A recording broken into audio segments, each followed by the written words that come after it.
I'm Redmoon. And I'm Blue Moon, and if you didn't know, a new Monster High reboot is on the horizon in the form of new dolls and a new Nickelodeon movie coming out this fall. Believe it or not, Monster High has been around since 2010, which makes us feel very old because we've been there since the beginning. Monster High has been very popular until the 2016 reboot that happened, and by my tone, you can tell it did not go well. No, not at all. And Monster High has been basically ghosting us ever since the reboot line ended in 2018 until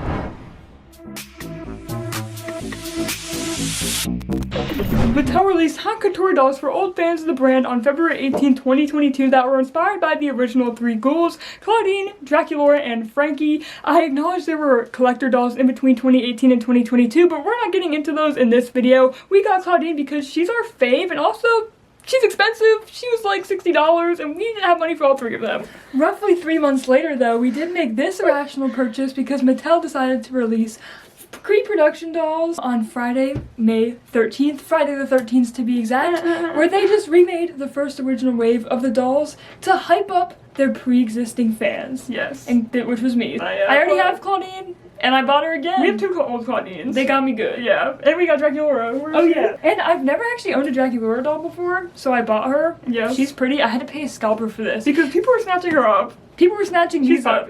Mattel knew what they were doing with these. Like we said, those doll lines were both very well received. So well received, in fact. Those two dolls, even though they came out a few months ago, are now going for $200 because everybody wants them, and they made a limited amount.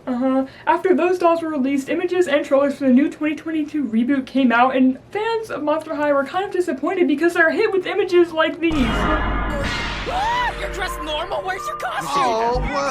Oh! See anything you like? No! Oh, no. This can't be. It's hell in there. It's horror. You have to be a certain type of person to survive.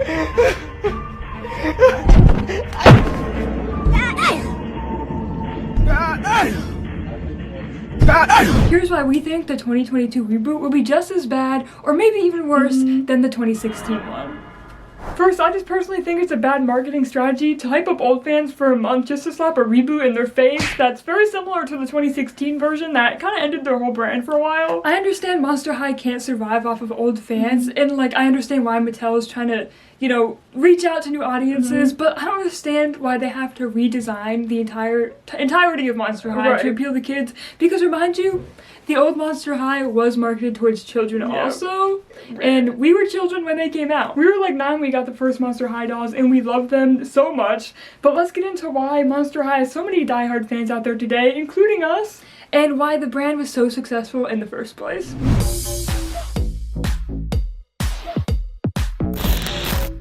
Before we dive in, we just want to say we have been fans of Monster High since it came out in 2010, so this video is going to be heavily biased. All the things we are listing came straight from our heads as viewers watching Monster High rise and fall as a brand.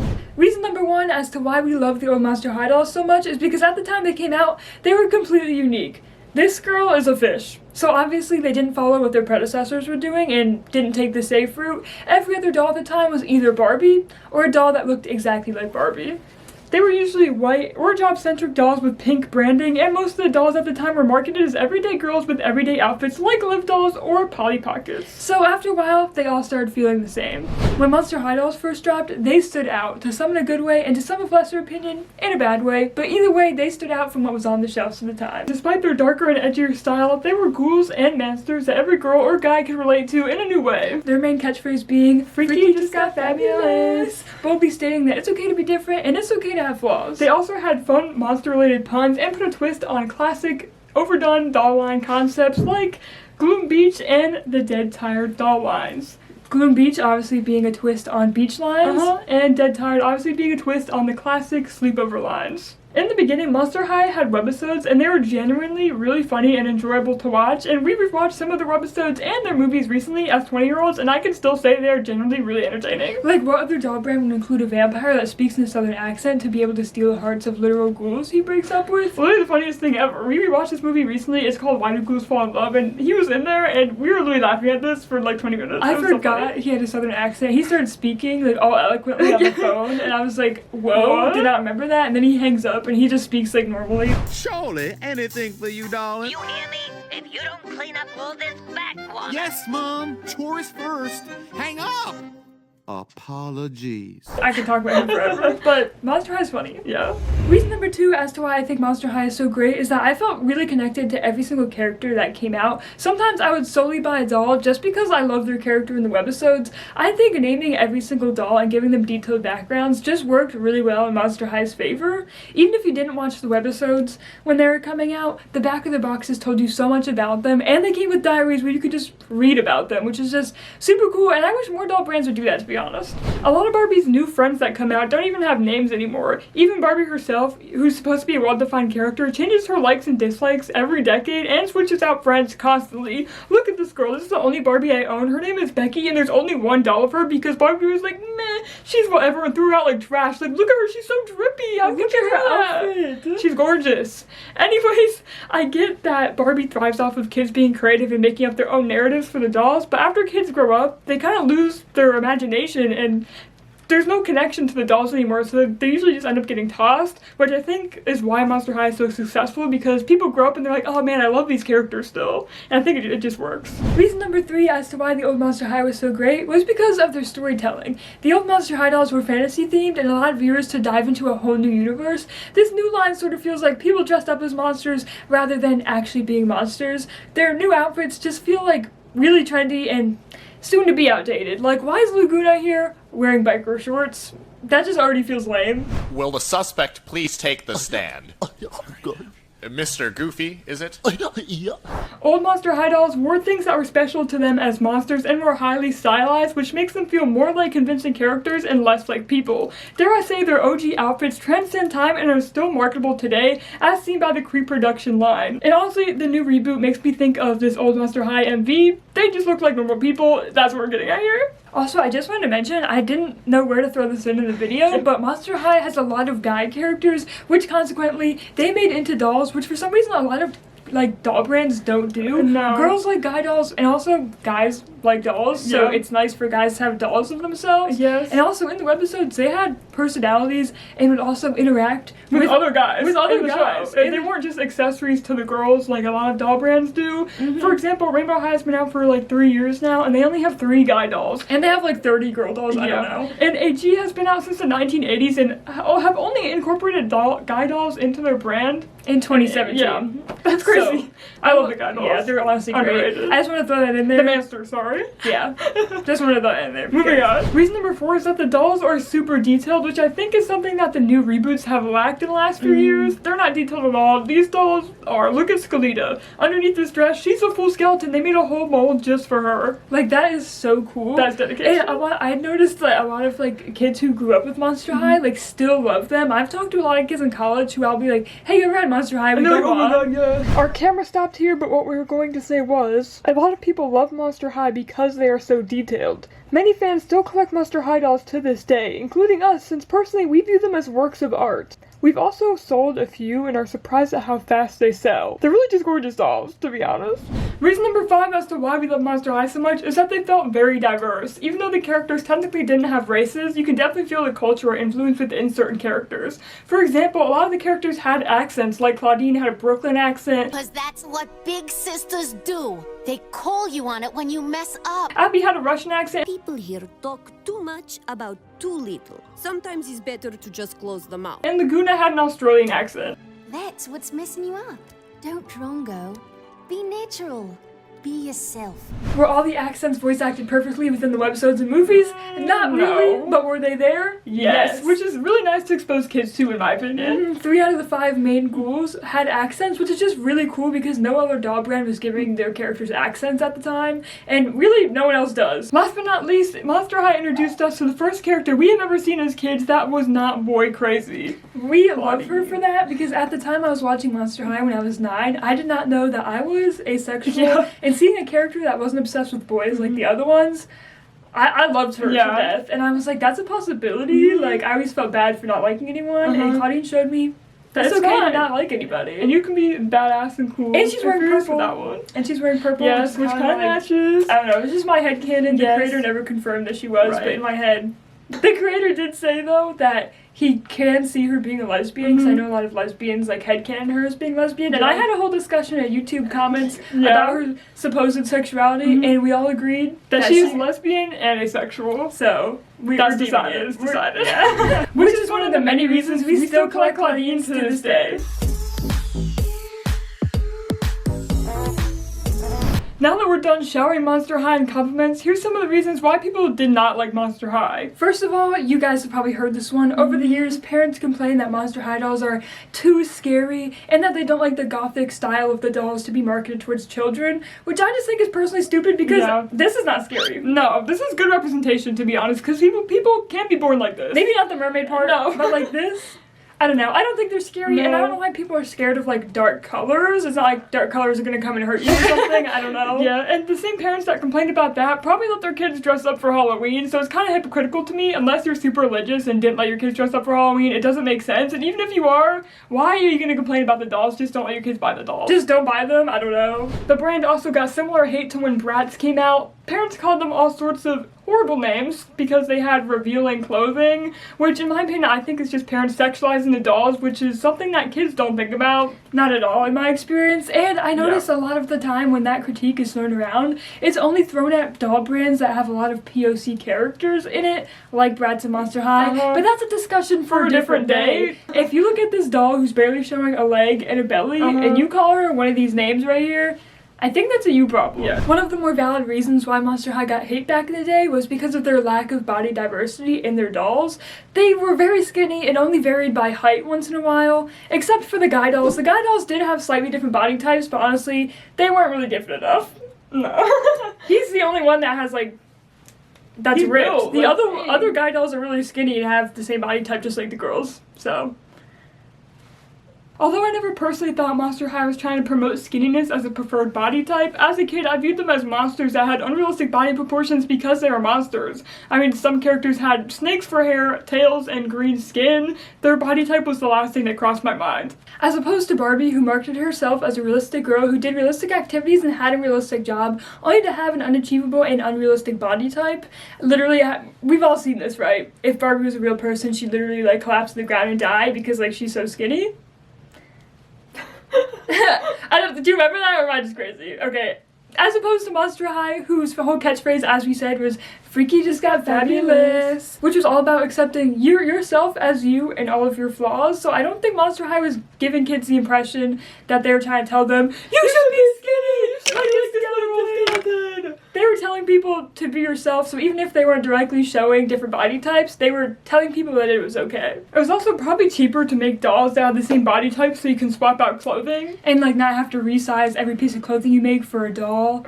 For every single doll, you know what I'm saying? It's probably why Barbie took so long to come out with different dolls of different body types, because it's pretty expensive to make a ton of different doll clothes at different sizes, I'm guessing. Right. I don't know, I'm not a big corporation CEO here. And Monster High was probably just following the body types that were on trend at the time. Remember, they're made in the early to mid 2000s, and very skinny bodies were the trend. Like, think Britney Spears, Katy Perry, Lady Gaga. They're all very skinny, so they're following the trend. And now Rainbow High is making dolls with curvier body types, because sadly body types can be trends and curvier bodies are on trend right now. Think of, I don't know, Kylie, the Kardashians. Yeah, the Kardashians, Nicki Minaj, Cardi B.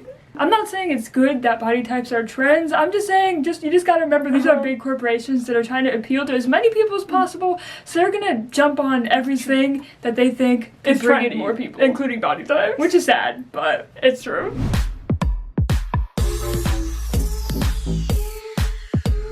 Alright, back to the reboot. Here's some things we actually like about the reboot. The first thing we like is that Claudine in the new reboot is gonna have glasses, which I think is an interesting design choice because glasses are usually reserved for nerdy characters, like Ghoulia in the old Monster High series, so I think it's really cool they're putting, like, a badass character in glasses, because as a fellow glasses wearer, I think I'm pretty badass and not a nerd at all, even though I collect dolls. Yeah. We have yet to see if she's a nerd in the movie. They could change her character, but for now, I think that's really cool. We also like how they're bringing back old characters to new audiences, because as much as people like to complain, we wouldn't get anything at all if it wasn't for the reboot. So it's nice that they're still around. They could have just canceled the whole brand like they did with, like, Liv dolls or My Scene dolls and just said, that's in the past, goodbye. Good thing they're not leaving Monster High in the dust. Yes. And by the looks of this reboot Cleo, the doll line might be more affordable and therefore more accessible to more people. We don't know if this leak is real yet, but it looks like it can't be more than $25, hopefully. Hopefully it looks cheap, and if it's more than that, then oh my god, that's crazy. But it would be great if they were more accessible, because I know when I started collecting Monster High when I was like 9,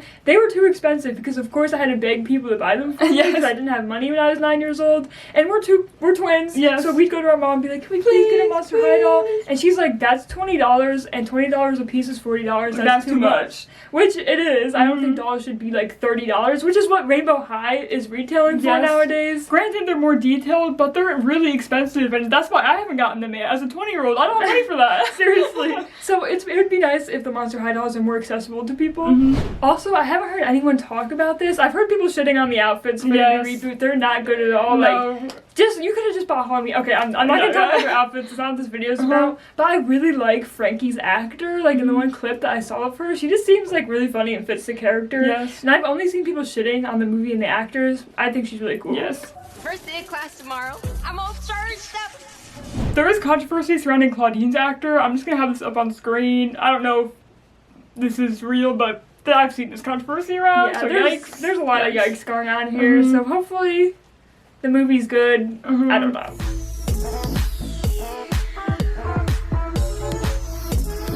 Okay, now that we're done shitting on the reboot and talking up the old Monster High dolls, let's get into why the old Monster High dolls weren't exactly perfect either, and here's some things we don't like about them. So first of all on the list, I'm sad this is here, is the old Monster High had cultural appropriation. Oh god. This girl right here is a good example. Her name is E.C. Dawn Dancer, and she is basically just a combination of horrible stereotypes about Native Americans in America. Cue the like 500 dream catchers in this horrible like stereotypical native pattern, and like she's a deer, and like her webisode was just kind of like it was a little weird. And I have her because when I bought her at the time I didn't know she was that bad. Right. And now that I've taken a few college classes about Native American culture, I know she's bad, and I don't want to display her, but I also don't want to sell her to somebody who doesn't know that she's horrible. It's just an awkward situation. So I don't know what to do with her. I've also seen some people on TikTok say they find it weird that a lot of POC coded characters in Monster High were often animals, which is not a good look. Although I have re-looked into some old Monster High movies like Fright On, and there were black vampires and white werewolves, but I can see within the main cast why people would say that. Also, I've never heard anybody talk about this, but Cleo's entire character just feels very weird to me. Yeah. Because, like, okay, Monster High dolls are supposed to be the son and daughters of, like, myths or monsters, and Cleo is straight up the daughter of a pharaoh, which are real people. Why is she based off of a real person that exists, like, in history, you know what I'm saying? Like, her boyfriend Deuce here is the son of Medusa, and Medusa is not proven to be real. She's sort of like a fictional story. So even though he looks real, he's not based off of someone real. Right. Like Cleo, okay, and you can argue on the back of Cleo's box, she says she's the daughter of a mummy. But that's just a real dead person. Like, she's just the daughter of a dead guy. Like that just doesn't feel right to me. Right, and I get that Ghoulia is a zombie, and like, oh, she's the daughter of a dead guy. Zombies, but they're fictional. Like, what if dead people came to life? Like, that's fictional, right? And same with ghosts. They could be argued to be real or not. Like, that they're technically fictional. Like, they're not proven to be real. Right. Unlike Cleo, mummies are literally real. They're real. So, like, why are you gonna call mummies monsters? It just feels very, like, culturally wrong to me. Yeah. But also, like, I guess you can argue that, like, oh, what if, like, mummies came to life, just like zombies, and like, that's why Cleo's, like, a monster? Right. Like, she was in the main 4, too, which just feels kind of weird to me. Like, they could have replaced her with, like, a ghost or something. Like, no hate to Cleo, I love her in the episodes, like, she's grown on me, but it's just, like, an interesting choice. And even in the reboot, like, Cleo's outfit is just giving, like, yikes. It's giving, yeah, so I just wanted to mention that. I want to hear your guys' opinions in the comments below, so please let me know how you feel about Cleo, or if you have any good opposing arguments on why she's considered a monster. All in all, this reboot is not made for adult collectors, so take our opinions with a grain of salt. Although I don't think the comeback, the reboot's bad because it's made for kids, is a good one to have, because I'm of the opinion you don't have to dumb things down for kids to like. You don't have to take this and turn it into this for kids, because as we said, the old Monster High dolls were marketed towards children, and they didn't take away their, like, gothic flair in order to appeal to kids, because We were kids and we liked them. Yeah, Kids like dark things. They like the macabre sometimes. And Monster High wasn't even scary. They were really funny. They were just putting a cute little twist on scary dolls. It was like literally a fun Halloween line where they just had tons of Halloween puns. And it's like, how could you ever be mad at that? It's funny. With that being said, Mattel most likely ran the new Reboot line against the old Monster High within some like test groups of kids, and they most likely won. So all we can really say to that is, oh man, and just move on with our lives because we're adults and we have other things to worry about. I'm in some Facebook groups for Monster High collecting because I've been trying to sell some Monster High dolls, and I've seen some adults have tantrums over this new reboot. And come on, we're all adults. The old Monster High dolls still exist. Don't let this ruin your day, because at the end of the day, these are just dolls made by a giant corporation, and there's not much we can do about it. So that's enough about us 20-year-olds talking about dolls for 20 minutes. If you have an opinion, make sure to leave it down in the comments. I'm sure there would be a huge discussion down there about Monster High. I hope so. I can't wait to read everyone's opinions, because even though, you know, I was saying I hated the drama on Facebook groups, I low-key enjoy reading about it. So make sure to drop your spiciest comments down in the comments below. And if you liked us, make sure to check out our 2 TikToks, our Instagram, our Redbubble, and our Depop, and our Mercari. We have a lot of stuff going on. We do. We're selling a bunch of dolls on our Mercari and Depop, which is probably something you like because you're watching a video about dolls. Yes. So go check that out. And just remember to dream is to expand your imagination and create your reality. Anything's possible and things don't have to make sense. See you in our next video.